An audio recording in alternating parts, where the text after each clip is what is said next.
Тази ферма на сняг е толкова добра, че даже ютубери я ползват. Но много странно, че никой почти не я използва. Днес ще ви я покажа и нека да започваме.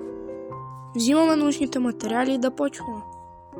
Така построих си такава малка платформичка, на която ще строим фермата. Така и първото нещо, което ни трябва, са 2 сноу блока, а второто нещо е обикновена тиква. Аз така лекичко спидранах за една ножица. Правим и красивото личице на тиквата. Тези материали ни трябва, за да направим снежен човек. Така, нека да започваме да строим. Първо поставяме едно блокче отгоре, после поставяме ненужните блокове, заобикаляме с полублокове. Сега махаме тия блокове и ако искате по желание да махнете тия блокове по крайовете, за да изглежда някакси по-така красиво. Сега се вдигаме нагоре.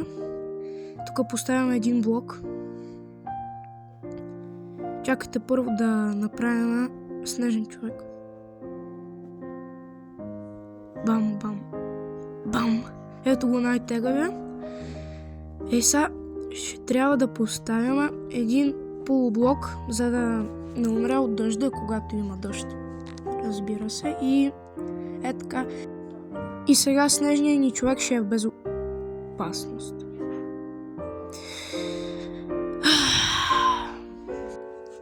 Така, и ако не сте толкова тъпи като мене да убивате снежния човек, ето би трябвало така да изглежда. И сега ще ви покажа. Ето така. И сега дойде времето да го тестваме. Ето така, бам, бам. Вижте как работи само. И сега вече знаете как да построите най-добрата ферма.